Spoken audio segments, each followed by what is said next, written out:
Welcome to our video devotion. These devotions come to you from Holy Trinity Lutheran Church in Port Angeles in Washington. We are located on the traditional territory of the Cunningham people. Fun fact, our musician Leah is located north of the Harz Mountains in Germany on the traditional territory of the Saxon people. Today we will focus on trees. Humanity started as tree-living creatures. We left the trees, moved into the grasslands of Africa and developed the upright gate.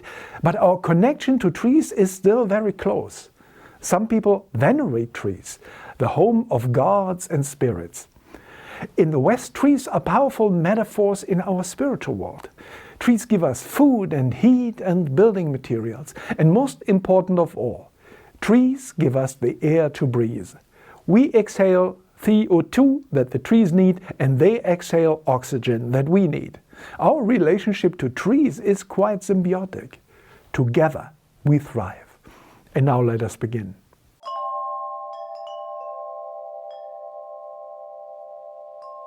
O blessed spring, where word and sign embrace us into Christ the vine. Here Christ enjoins each one to be a branch of this life-giving tree. Through summer heat of youthful years, uncertain faith, rebellious tears, sustained by Christ's infusing rain, the boughs will shout for joy again. When autumn cools and youth is cold, when limbs their heavy harvest hold, then through us warm the Christ will move with gifts of beauty, wisdom, love.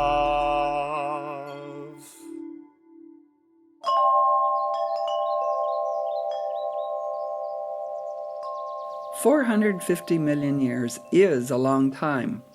That's how long, give or take a few million years, trees have been around this planet doing tree things. We humans have known and appreciated some of those tree things for generations. How they offer shade, nesting places for birds and animals, food, protection from wind and weather, soil stabilization and building materials, not to mention firewood for cooking and warmth. But only in the last 200 years have scientists learned how trees make their own food, using sunlight, carbon dioxide, and water to make complex carbon molecules and oxygen, a process that we call photosynthesis. Take a deep breath and thank the trees. We are learning that trees really are life-giving, but trees don't do this alone. They have underground partners, fungus. Certain types of fungi are helpmates to the trees.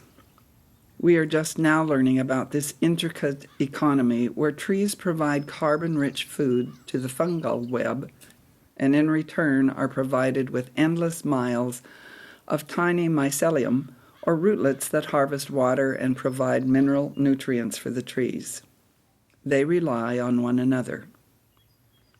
Even more astounding is the evidence pointing to an interspecies communication network mediated by chemical and electromagnetic pulses, allowing a form of communication to occur in a forest.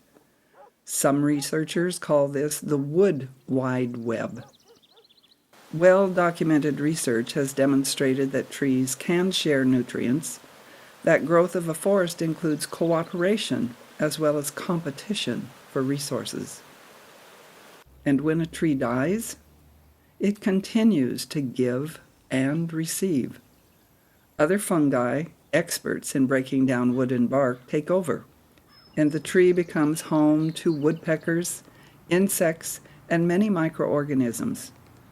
In fact, the amount of living material present in a decaying tree is greater than in the live tree.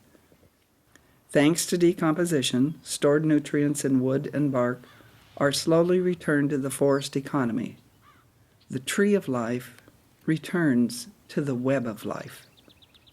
In our northwest forests, we often see columns of same-sized trees in a straight line. These are youngsters that have grown on a downed tree.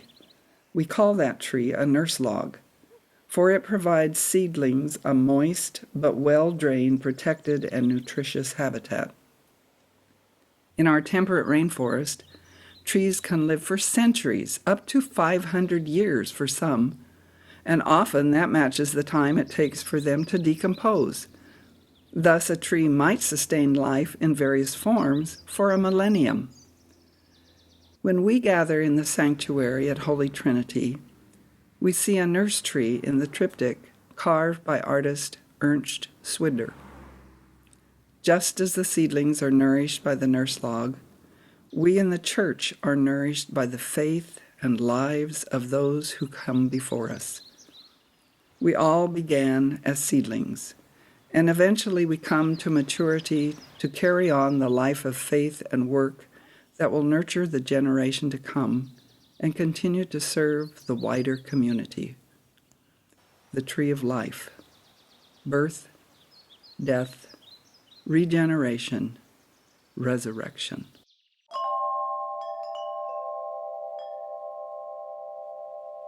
Hildegard von Bingen lived from 1098 to 1179 in Germany. Her calling was that of a nun and abbess, but she was a woman of many talents and great influence. God spoke to her in visions, and today I will examine parts of Vision 4 in her Book of Divine Works. Look at Hildegard's vision, Cultivating the Cosmic Tree. We see the cosmic wheel with the earth at its center, and out of the earth grow the trees and gather the people who cultivate them. We see the trees in different seasons of the year, and the people in different stages of their lives. Beyond this circle of the created world are layers of moisture and fire, sun, moon, and stars. Animals breathe winds which blow through the layers, as do clouds and fogs and fumes. In the lower left corner, Hildegard receives this vision, given to her by the hand of God. Both the wheel and the tree are important symbols in many cultures. Both stand for the flow of time. The wheel shows holy circular time, which makes the world go round.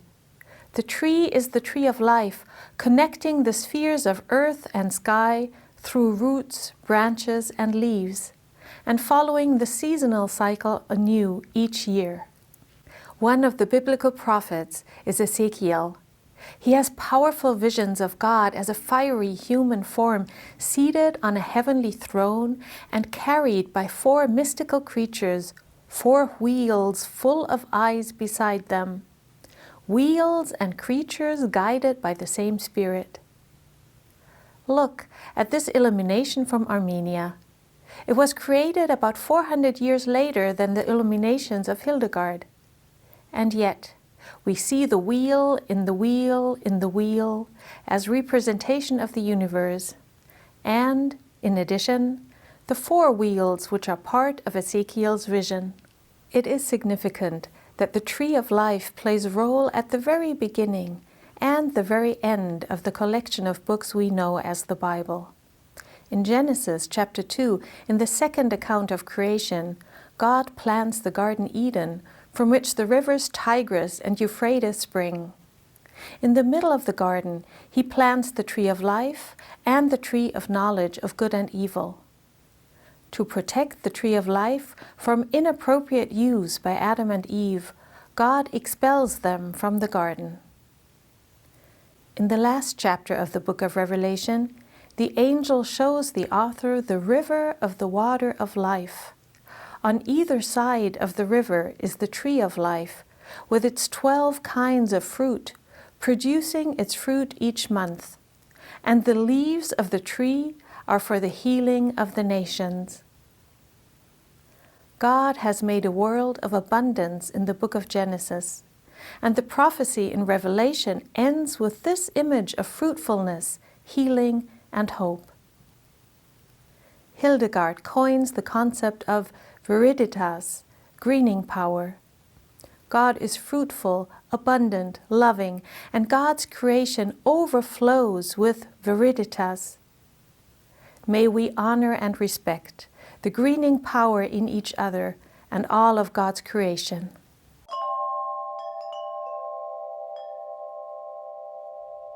As winter comes, as winter's lost, we breathe our last return to dust. Still held in Christ, our souls take wing and trust the promise of the spring.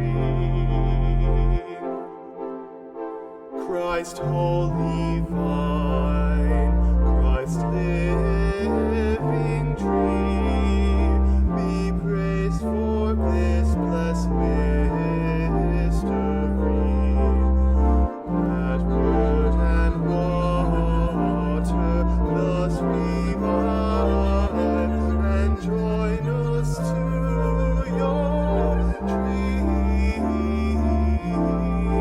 of life.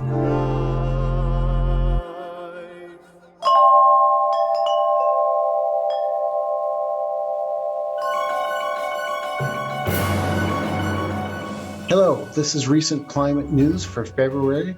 Our theme has been trees this month. I'm Bob Larson. Trees have a massive influence on climate change. Everyone knows they take CO2 out of the air and turn it into oxygen. They also store carbon in their leaves and trunks. You know, they're so common, they surround us all the time. We often take them for granted, just like we do clouds. Rows and flows of angel hair and ice cream castles in the air. We've all looked at clouds this way, but now they only block the sun. They rain and snow on everyone. It's clouds' illusions, I recall. I really don't know clouds at all. Of course, those are words from Joni Mitchell's iconic Both Sides Now song. But it aptly sums up our relationship, our understanding of clouds and their role in climate change. This has been a gigantic problem and a hugely difficult to solve. We know clouds can cool and they can heat, but what is their overall impact? So this study used machine learning to analyze 20 years of worldwide cloud patterns from satellites, and they really significantly narrowed the uncertainties of climate modeling. And so the good news is clouds are expected only to have a small amplifying warming effect as carbon dioxide rises.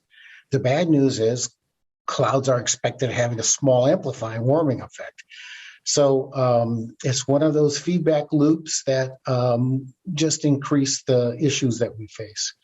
Moreover, cloud patterns are expected to shift. So areas around the equator, north and south of the equator, are expected to have fewer clouds. That just makes heat and drought in those areas worse. Another study discovered that the highest glacier in the world on the side of Mount Everest is shrinking 80 times faster than it was formed. There's no single factor pointing to this. It's just generally rising temperatures and increasing wind. It shows how even at the very top of our world, small climate changes can produce big impacts. You know, while this glacier is insignificant compared to the ice melts in Greenland and Antarctica, it does foreshadow the fate of other high altitude glaciers, of which there are many. Great illustration of the remarkable sensitivity of Earth to small changes in the climate. And it shows that upsetting the delicate balance of climate condition can result in big changes that occur quickly and are very hard to reverse. A bit of bright news is that a material thought impossible has been developed by the folks at MIT. They've developed a two-dimensional polymer that has 6 times the strength of steel and 1/6 its weight. It's impervious to gases and water. It has other great mechanical attributes, and it's completely self-assembling. And the strange part of it is it's based on melamine. I think you can probably remember eating off of melamine dishes in the past. It has immediate applications as a coating for all kinds of materials, including even wood.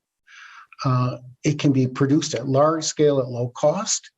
Its carbon footprint is very small compared to the metals that it would displace.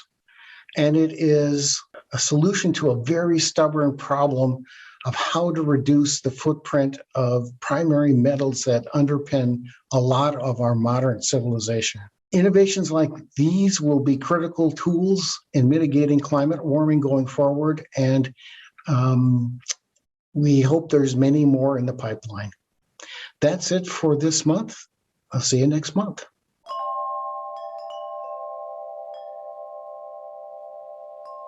The ancient Roman writer Pliny the Elder wrote about the Judean date tree.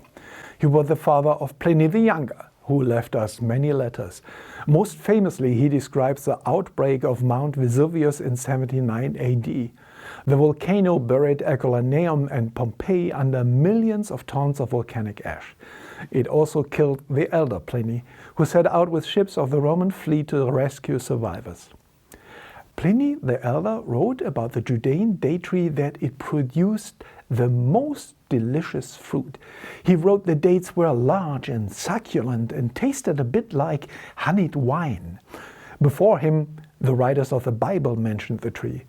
It appeared on Hebrew coins, and King David named one of his daughters after the tree. It was supposed to have healing properties that other dates lacked. We don't know if that's true because the tree is extinct. Fast forward into the 60s of the 20th century. An Israeli archaeologist stands in the sun and looks at the ruins of an ancient structure. The ruins are high on a flat mountain overlooking the Dead Sea. You can see Jordan in the distance, and below there are the remains of Roman camps. From high above you can see the outline of ramparts and buildings. We are at the fortress of Masada. The ancient writer Josephus writes the mountain was the last refuge of the last Jewish rebels of the Jewish revolt in 71 AD, which destroyed the temple. The Roman army besieged the rebels for years. Then, one evening, they realized that when the sun would rise the next day, the Romans would take the fortress. But instead of going into slavery, the rebels preferred death. And when the Romans came, they discovered that the Jewish rebels had killed themselves. Their unshakable determination to die free inspires the Jewish people to this very day. Among many other fascinating things, the archaeologists dug up the 2,000-year-old seeds of the Judean date tree that Pliny had praised. And now fast forward into the 2010s to the Avra Institute of the Environment in Kibbutz Keturah in Israel. A plant specialist stares at his or her petri dish. Some schmuck had the idea to have the date seeds they dug up in Masada germinate. I don't know what the reaction was, unbridled enthusiasm or a desperate eye roll because your funding relies on accommodating the occasional stupid idea. They treated the seeds with hormones and fertilizing solution, and one of them indeed germinated. They called the seed Methuselah, a person from the Bible who was the oldest person alive. Then they planted it, and it grew. And in 2011, the young tree bloomed for the first time. They grew trees from other seeds too until they had male and female trees. It takes a while until the trees bear fruit, and in 2020, amid a worldwide pandemic, one palm tree bore the first fruits. The extinct tree is back. That tells us one thing. No matter how desperate the times are, life will always find a way.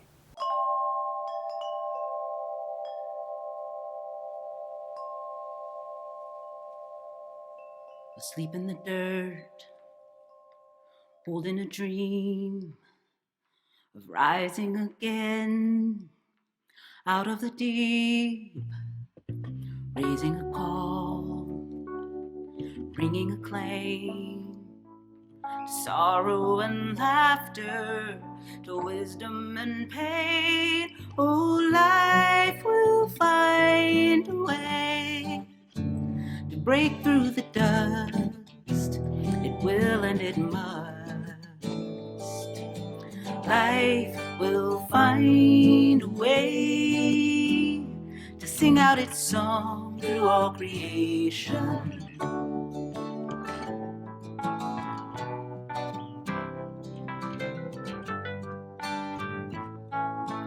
Beneath the concrete, under the ice, reaching for sunlight, opening her eyes. Each tree exhaling, air that we breathe, every fruit gifting, bird of a seed. Oh, life will find a way to break through the dust. It will and it must. Life will find a way to ring out its song through all creation.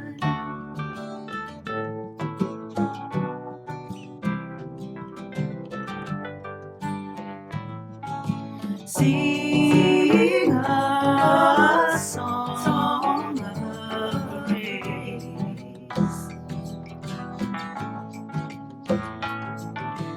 Life will find a way.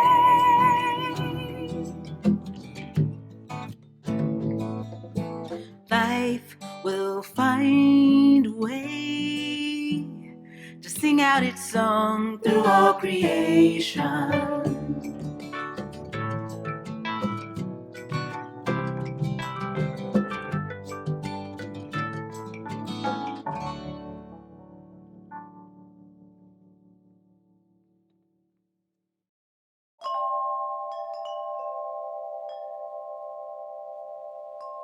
We hope that this video devotion was able to illuminate and celebrate our close ties to our wooden friends, the trees. Like in so many ecosystems, all living things are related. We are connected in physical and spiritual ways. Humans only thrive when the environment is healthy and well cared for. And to make sure our world survives, to give life to those who come after us, that is our task as good stewards of God's gift of creation. Until we meet again, God bless you and goodbye.